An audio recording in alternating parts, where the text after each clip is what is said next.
What's up, everybody? Welcome back to the Tears Take. I am recapping the Real Housewives of Salt Lake City, Season 6, Reunion Part 2. If you love the Housewives and all of their antics as much as I do, go ahead and like the video, subscribe to the channel so that we can be friends and keep chatting about these crazy housewives. All right, so we have a lot to get into. I'm going to go ahead and touch on the key moments of the reunion. And along the way, please tell me your thoughts. Let me know what you agree with, what I missed, what you have a difference of opinion on. I want to hear from you. So let's go ahead and get started. So the episode picks up with Angie K revealing her scroll, or as Lisa Barlow says, a prop flop. I'm like, yes, girl, I'm using that from now on. So she pulls out her prop flop, and it's pretty much like screenshots of a certain like social media account like trolling Angie. And Angie basically says that this certain social media account is actually one of Lisa's burner accounts. And so she gives all these examples as to like why she thinks it's Lisa, and her and Whitney had put in like forgot password, and Instagram was like, okay, we'll send you a link to this phone number, and the phone number, or at least like the last few digits of the phone number, matches Lisa's. And Lisa's like, no, that's not true. And for whatever reason, Angie just kind of glossed right over it. I think Angie made the mistake of like telling Lisa ahead of time, and she's like, yeah, I confronted her about it. And so when she confronted her about it, the account mysteriously like disappeared. And it's like, okay, that didn't solve anything. Like, you could have had a real gotcha moment, but no, you decided to like confront her off camera, and now like we'll never really know now. And like I said, Andy was kind of like, okay, moving on. Like, Andy didn't even care. And I don't know, it's just crazy that like we're still doing the fake accounts and the like, I don't want any more storylines or any more drama about fake accounts, bloggers, podcasts. Like, it's all annoying now. I don't know. It's like, yes, that is real life technically. Like, yes, these things are technically happening, but I just feel like I don't know. I think it's just late and tired. So Lisa pulls out her phone and she's like, oh, I'm so glad we're doing this. And she pulls out her phone as if she was going to share some sort of receipts, but like we never got to those.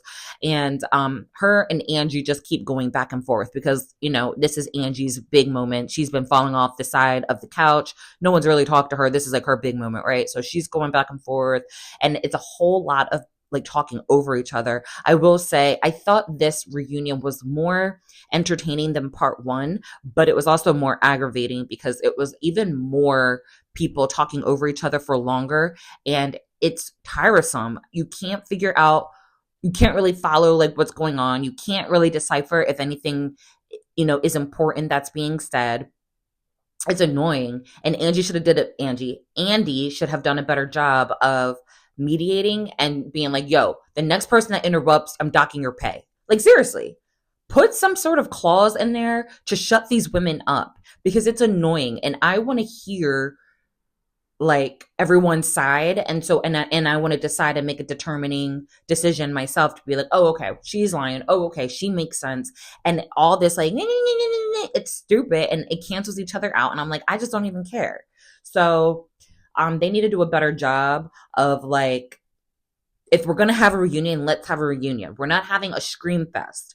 We're trying to come here, tie up these loose ends, clarify, you know, misconceptions, have any sort of resolve, give more context to what may have been edited out just due to like timing or whatever production was trying to shape with their story, and then let the audience, you know, respond how they want to respond, right?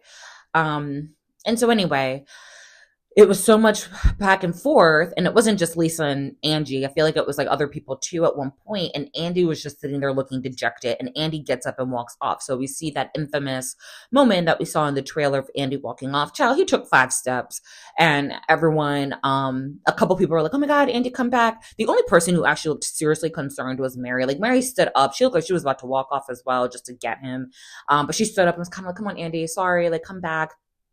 And then, like I said, he took 5 steps, child, and then he turned around like, come on, you guys. They all shut up, and then they invite him back. He comes back and they get back into the rest of the reunion. So then there was the moment why Lisa was asking Heather why she still had pictures of Meredith's man in her phone.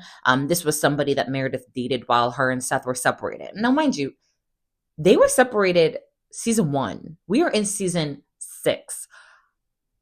Heather's weird. And why would you have that in your phone anyway? Who cares? So Lisa was pointing out that Heather still had some picture in her phone from like 5 years ago of a relationship that had nothing to do with her. Weird. And Meredith was just like, yeah, like bring it on. I don't care. This was something that happened while we were separated. So whoop-de-doo, I don't care. And Meredith was just like, it doesn't make me look bad. It makes y'all look bad. And I'm like, exactly. You're weird, Heather. I just can't say that enough. So then they break for lunch. And of course, the cast is talking about Lisa and Meredith.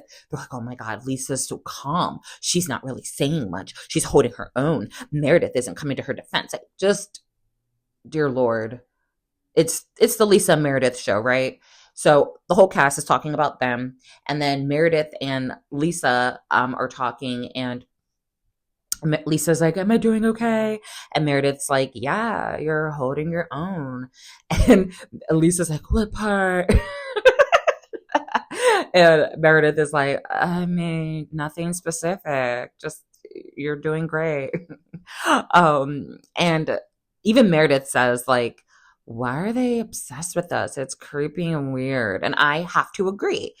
So then after lunch, the ladies come back and the next package is on Mary, and Andy highlights how she's been kind of the mediator this year. And I think that was a great role for her. I really appreciated her just kind of bringing the people back to reality. I think, like I said, they're so often trying to chase a moment and recreate just a moment.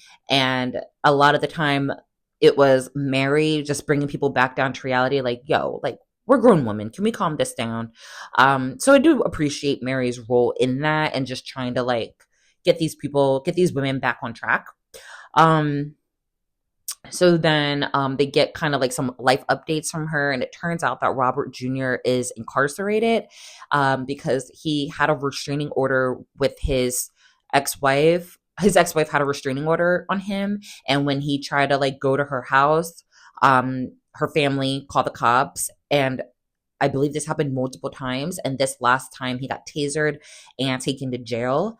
And so he's been in jail. He's in there until February, until the judge decides how much more time he'll have to do. And, Mary's really at peace with it because at least she knows that he's not using drugs in there. I can cry again talking about this, but I think that's, I just, prayers up for them. That has to be so tough. And it's like, things are dire when you rather have your kid in jail because you know that there are other worse scenarios out there. So prayers up to her. She said she hasn't visited him. She just can't imagine like seeing her son in that condition and talking to him behind a glass, but she does talk to him every day, gives him encouraging words. And her husband's gonna go like bring some books to him. She jokes saying that like maybe she'll send Heather's book to him, and Heather's like, oh, I'll send it to him, not a problem. I'm like, girl, shut up. There was like, yeah, there's a chapter about you in the book, and Mary looked surprised. So Andy's like, did you not read her book? She's like, no. He's like, you should read it. There's a whole chapter about you. And so, anyway, so then they move on and they talk about this documentary that came out. If you watched the documentary, let me know your thoughts about it below. I haven't watched it yet. I haven't completely written it off, but it's also not something I'm like running and rushing to watch. So I might check it out. I might not. It's not a priority, but like I said, I haven't completely written it off either. But if you have watched it, let me know below your thoughts and let me know if you would recommend me watching it. But anyway, they bring up the documentary of like her church being an alleged cult. And he basically says like, when this came out, you had a lot of reactions that a lot of fan reactions that were like, we don't want this, we don't care, Team Mary. And she acknowledges that that does feel good and that the truth is going to come out. It's going to reveal itself. She just didn't seem pressed about it. She was kind of like, they've been talking about my church since it was my grandmother's church. It's just something that's always been said. And like the truth, will reveal itself. And Andy said, well, why do you think that story has been sticking? Why do you think that's the constant narrative of your church? And she said, a lot of people aren't used to a Pentecostal church. A lot of people aren't used to a Black church. And, people just aren't used to it. They make up stories and it kind of is what it is. So Andy asked the ladies, what are your thoughts about this documentary? And Whitney said, I'm just so glad people are supporting Mary. And Mary said before, as they began to talk about like this cult stuff, Mary said like, yeah, Whitney, you did say, it was a cult and they see me as God and things like that. So I'm glad like Mary hasn't forgotten. How can you forget something like that? But I'm glad Mary was quick to remind her like, yeah, all this like faux support now is cute because I'm the fan favorite. But you guys brought this to the show. And so it's crazy that like the women now are like, oh, we're Team Mary. Like, oh, that's old news. Like we support her. We're glad people are supporting it. We're glad people don't believe it. And it's like, y'all were the ones that brought it to the show. And y'all try to bury this woman. But now that she's one of the fan favorites or the fan favorite, yeah, y'all are kind of kissing the ring now. And that's another reason why you let her just say and do whatever she wants. But the North remembers, Mary remembers, and I think that's something that's always going to stay with her. But anyway, so then there's a fan comment that says, Mary was right that Meredith didn't really stick up for Lisa much this season. And Meredith says, she didn't have enough information about the lawsuit. She hadn't read them, so she can't really speak on them. And, Lisa, jumps in to defend Meredith once again. And she's like, yeah, we're great friends. And Mary's like, yeah, now. And Lisa's like, no, we've always been great friends. And Mary was like, well, even when you called her a whore and she effed half of New York. And there Lisa starts to unravel. And she's like, I'm just so mother effing tired of people bringing that up. And, I'm getting frustrated, of people always bringing up her rant. And it's like, girl, why wouldn't we? And Andy even steps in and he's like, listen, like every time I see you guys together as friends, that permeates my mind. I literally marvel at the fact that you guys were able to get over that and be friends.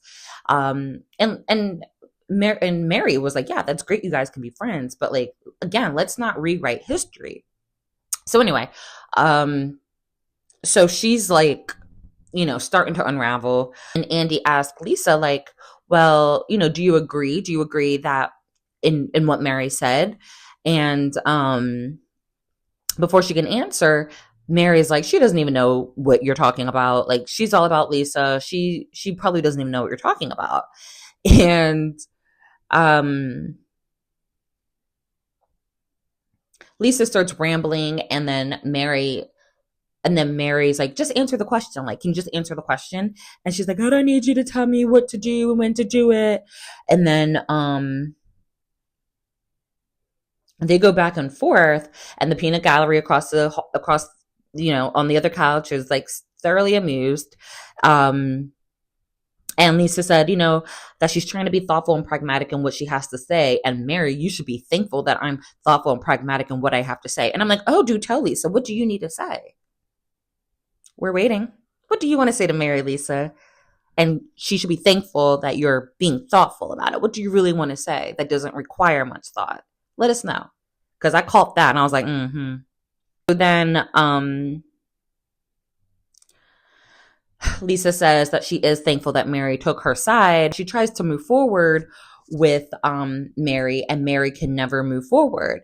And Mary's like, are you serious? Like, you guys talked about my church and I can't move forward. You brought Cameron onto the show and I can't move forward. Like, I have shown that I can move forward. You're just so negative. You live in negative town and you're so dark. Your energy is so dark. And so she was just like reading her down, right? And as she's doing this, Lisa is very stoic. She's very straight-faced. She's literally not moving except blinking. And so, like, again, the peanut gallery, aka the couch, the other couch that's obsessed with her, was like, they're just commenting like, oh my gosh, like, she's not moving, oh my gosh, she's blinking, oh my gosh, like, they will clock Lisa's every move. But it was really funny, and I was like, Lisa, girl, you okay? Like, people were saying that she short circuited. Like, it was a mess. But after Mary read her rights, here goes Lisa. Oh, well, I just can't believe you attacked me like that. And I'm like, girl, attack is a strong word. We talked about that attack word. And just because she only read you because you said that she can't move forward. All you had to say was, yes, I acknowledge that she had my back, and I'm thankful for that, period. But you had to throw a jab in, oh, I try to move forward with her. She doesn't want to move forward. She holds grudges. And so she responded to what you said. Stop. When people respond to what you do, that's not an attack, boo-boo.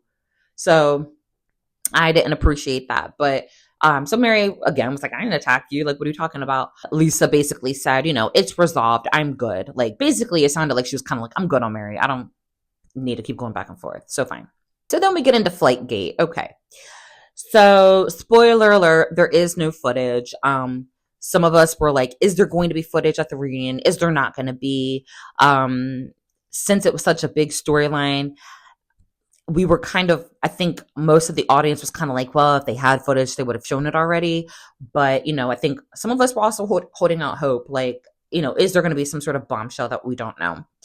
So spoiler alert, there is no footage, which is so freaking weird. I have more footage for less infractions on planes with just everyday people. And you're telling me there's a freaking TV star, Bravo celebrity on the plane losing their marbles, and there's not one piece of footage. There's not even like a personal like selfie cam of like, oh my God, I'm on the plane with Meredith Marks and the Salt Lake girls and they're being crazy. Like, there's nothing, I guess. But anyway, basically Andy asked Meredith and Britani where they stand today. They're basically like, there's nothing between us. Like, nothing's going on. It's neutral. Then asked Britani, why did she bring up the TikTok? And she says she was saying that she shouldn't have brought it up in the group. Meredith was like, no, it was meant to hurt me. And she was like, yeah, I was being shady, but, I shouldn't have brought it up to the group. Before Britani could like further explain her intention behind it, Bronwyn pipes up because she's been mute this whole freaking reunion. So I think she was like, I got to say something. So then Bronwyn pipes up and she's like, yeah, marriages are always brought up in this group and they're not brought up for good reasons. Girl, hush, we'll get to you. Okay. And, she goes on to say, my marriage was talked about and I didn't flip out. I didn't have the reaction you did, Meredith. Bronwyn, hush. Okay, no one's talking to you. This is Meredith and Britani's, like, situation. Okay, you sit there mute like you've been doing. So, Andy asks about the proof that Britani teased on Watch What Happens Live. So basically, she went to Watch What Happens Live, and Britani was asked, do you actually have proof that Seth has a girlfriend? And she was like, oh, maybe. So she kind of teased that there was something out there. And so when Andy asked her about the proof, Britani said, oh, well, it's nothing that can be held up in court, but basically he told someone who I'm close to that he has 2 girlfriends. So then Lisa jumps in and she was like, so you mean Jared? She's basically saying the person close to Britani was Jared that she's talking about. And she was like, in an act of deflection and in defending her friend, she was like, yeah. And like, what else did Jared say? Jared said that Todd wants to go to Dubai with him to get ED medicine. And I'm like, what? Like, where did that come from? Poor Bronwyn. Her man is always catching strays because how did he get into this? So, basically, I think she was trying to get the heat off of Meredith again. And by kind of throwing that in there because she knows, that's going to stir up some more stuff. And, basically say that Todd wanted to go with Jared to Dubai to get erectile dysfunction medicine. I'm like, don't they have that in the US? You got to go 15, 16-hour flight to do, I guess, with someone you barely know. Whatever. Lisa was like, yeah, like Jared brought that up on camera and he said it at Amy's house. He said it at Amy's house. And I'm like, did he say it at Amy's house? Because we see the flashback and it's literally Lisa like, Jared, say it. Jared, say it. Jared, say what you said to Brittany or say what you said earlier. Say it. And Jared is dancing around. Like Jared never actually said it, at least not in the clip that we saw. So I'm like, that he didn't say that, Lisa. And it seems like Bronwyn was already aware of this because she was like, yeah, I know that you were trying to get Brittany to say it on camera and she didn't. So, you're trying to bring it out here. So a mess. A mess, a mess, a mess, a mess. So then Andy says the number one question, why didn't anyone record on the plane? So Heather was like, oh yeah, I talked to Whitney and Whitney said her regret is that she didn't film what happened on the plane. And I was just like, what kind of piece of person does that? I mean, it's just terrible. And she was acting all bewildered and pearl clutching. And Lisa and Meredith made the great point of like, is she calling her cousin a POS? Like a piece of like there's a way to say you disagree without seeing like, yeah, what kind of piece of person does that? Like what? And unless they edited it out, Whitney was sitting there like I would have been like, girl, that's a little harsh. That was way harsh, Ty. Like I would have been like, you don't got to take it that far. So yeah, basically Heather's like clutching her pearls, like, oh my gosh, like why would we ever do that? And then thank God they pull receipts on Heather's behind because then Heather there was a fan that wrote in that said, well, Heather, you filmed, Lisa spiraling over her missing ring in Palm Springs and you like it was Heather filming herself kind of narrating like, oh my God, this is so crazy. But you can hear Lisa in the back like, Monica, find my ring. Monica, help me. And so like you can hear her freaking out. And so I was like, thank you, fan, because I forgot about that. I'm usually good at being able to point out the hypocrisy. So I'm glad, the fan and production actually showed this and included it, just to show Heather's like crazy hypocrisy. And then Heather's like, oh, well, she like made up some BS around it. And she's like, but Meredith, we knew why you were mad. Like we were on your side. We knew why you were mad. So we didn't need to, we didn't need to record. And Meredith points out that Heather wasn't on her side because, when Brittany first brought it up on the yacht at breakfast and they were done, she was like, well, when we were done breakfast, I told you after breakfast, I wish I had more support. So no, you weren't on my side. And then Heather's like, oh, it's so convenient that you remember the details that serve you. And I'm like, duh. Are you new? Like, who wouldn't remember details that serve them? Like, yes. And she's like, so you remember that, but you don't remember what happened on the plane? Like, do you remember? And she's just like, she just won't shut up, right? And while she's doing all this, Meredith is trying to talk. And then Meredith was like, I'm not trying to talk over her. Like, she's been screeching at me for 2 months. And then Heather is like highly offended. And she's like screeching at you. And as she's mad about someone saying that she screeches, she's screeching. And she's like screeching at you. I mean, that's it. Like, F you for saying that. Our friendship is done. Buckle up, Meredith. It's not going to be a pretty ride. Girl, I was like, okay, girl, that was did you practice that in the mirror? That was terrible. And how can someone saying that you screech be a friendship ender? Mary called you inbred to your face. Lisa, says she is on a whole different level than you. Basically saying she's better than you. And because Meredith said that you screeched at her, which you did for 2 months, that's the end, the friendship ender. Okay, you make a lot of sense.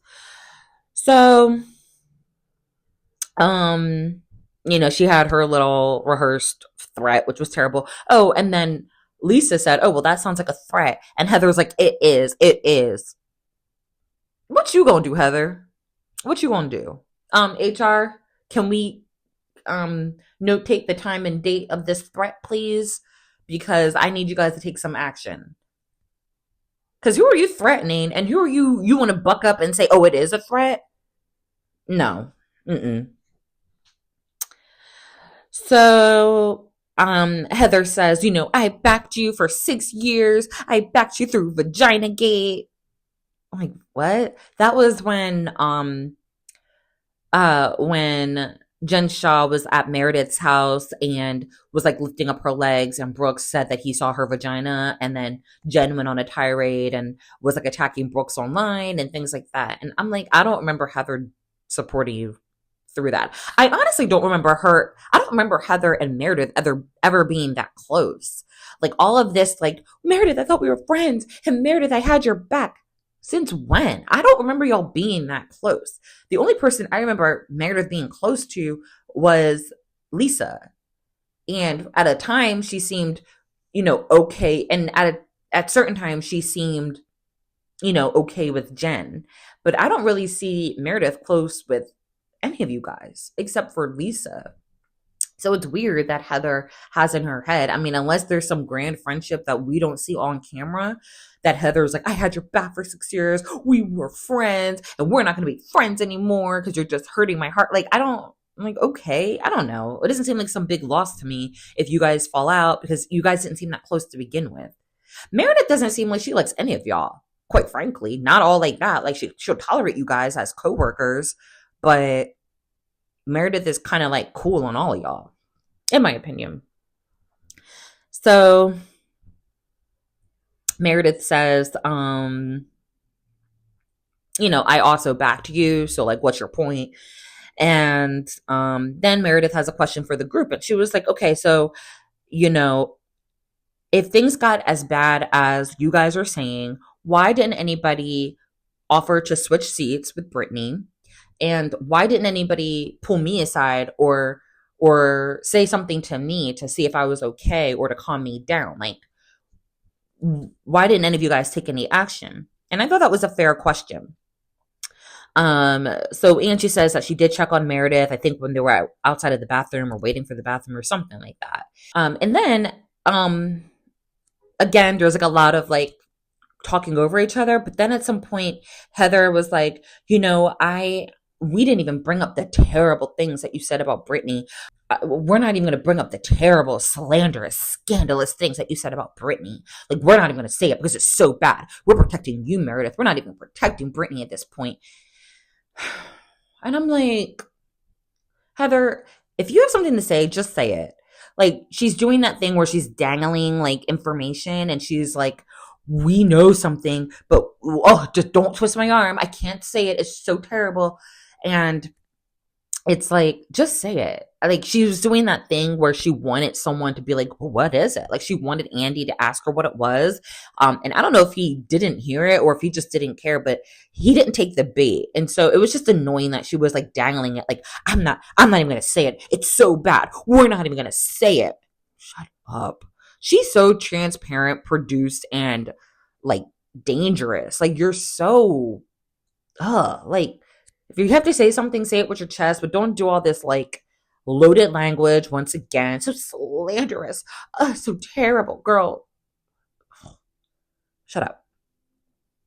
So anyway, because there's so much back and forth and crosstalk, her attempt to throw Meredith under the bus did not work. No one heard it. No one cared.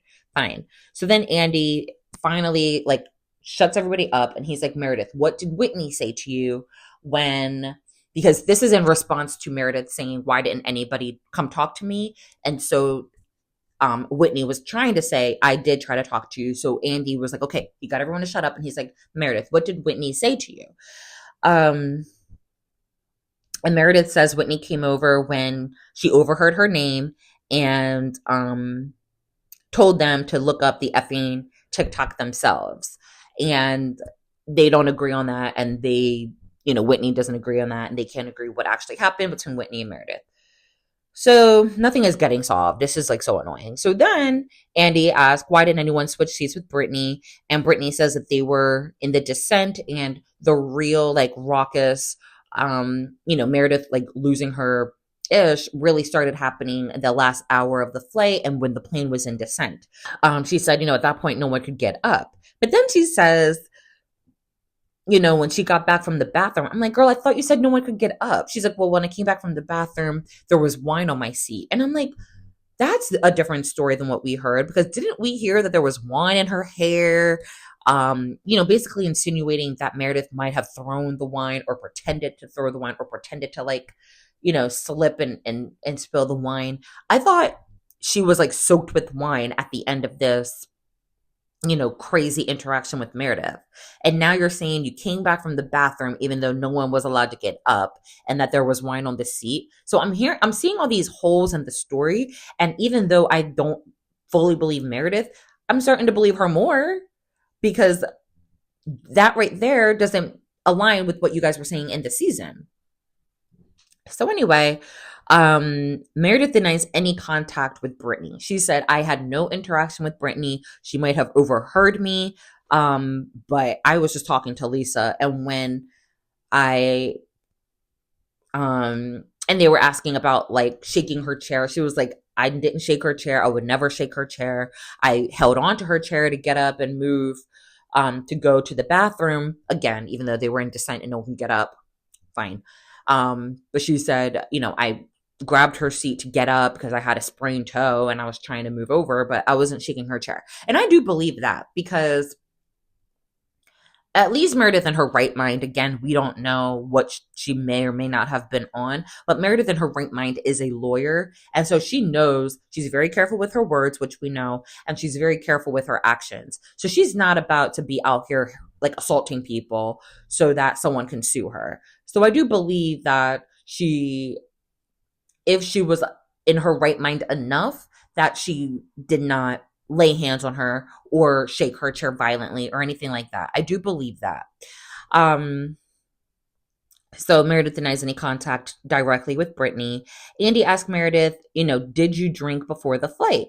And she doesn't answer. She was like, we can revisit that, but I do want to talk about why there seems to be like some, why there's a fractured relationship with Britani, and at the root of it is bigotry. And I'm like, oh Lord. And so she says, it's something that I addressed off camera. Basically there was a nail technician that had ended up who Meredith used to use. This person ended up getting exposed for a lot of anti-Semitic rhetoric, and when that was exposed, his Google reviews were flooded with negativity and just saying like he's a bigot. I'm sure I was saying that he's a bigot and don't go to him, whatever. So he basically got a lot of negative reviews on his page. And so because he had reached out to Britani before to be like, hey, like, can you post me? I'll do your nails for free. He reached out to Britani again and was like, hey, like this is Britani's side of the story, is that he reached out to Britani and was like, hey, I'm getting some negative reviews. Would you mind writing a positive review? So Britani claims at the time she didn't know that he was exposed for doing these terrible things. She wrote the good review. And then when it was brought to her attention that he did say these terrible things, she says she took down the review and was like, I'm not working with you. So Britani claims, I did everything right. I didn't reach out to Meredith because that's her nail tech as well. So, she's guilty for not knowing his true, she's guilty. She's in the same boat as me in that we didn't know his true colors. So I didn't bother reaching out to Meredith. And Meredith believes that Britani did know. And basically when she confronted her off camera, Meredith was like, she wasn't really apologetic. She wasn't genuine. She eked out a half apology. And then Britani and, Britani's offended by that. Britani's like, no, our conversation was genuine. On Meredith's side, she's basically alluding to like, I think that's why you've been targeting me. Like, why are you targeting my marriage? And why are you targeting me so much over the years? Basically insinuating that Britani is anti-Semitic. And Heather asked her point blank, like, are you anti-Semitic? Britani says no. And so Britani is now getting upset, and Meredith is unmoved, and Meredith is like, oh yeah, like this is a great performance. So once again, she's a victim, like just kind of like dismissing that Britani's crying. And Brittany says she's tired of being ganged up on. She's the low hanging fruit. Meredith will say anything to be mean. And then she storms off the set. And that's the end. Ciao. That Meredith Marks, she will do anything except take accountability. Because I don't know how we went from, did you have a drink on the flight, to now a cast member is anti Semitic. Girl. Mm-mm. Listen, I'm not going to speak too much on that because that is, if that's like your experience, that's your experience. If that's your gut feeling, that's your gut feeling. I know firsthand of getting a gut feeling on someone like, okay, that person has some bias, that person, I'm going to keep my distance from that person. Fine. But it's weird to me that this is now coming up now that you're in the hot seat. And that's all I'm going to say. It's very convenient that now that you are in the hot seat, the person who kind of put you there is now, all of a sudden accused of doing something way worse than what you're being accused of. Very convenient. So anyway, I'm gonna leave it there. I want to know your thoughts. What are your thoughts on plane drama? Are we over it? Like, do you want to hear more? Do you want to hear more about it in part 3? How do you feel about Meredith versus Britani? And what are your thoughts on the overall reunion? Did you like it more than part 1 or less than part 1? Let me know. I want to hear from you. If you like this video, you want to see more content, please give me a thumbs up. Please consider subscribing to the channel. I would love to have you. And yeah, let's buckle up for part 3 because it's not going to be a fun ride. Let me know about Heather's little rehearsed threat, which was terrible. What'd you think about that as well? I want to hear from you. Thanks so much, and I will see you in the next video. Mwah. Bye.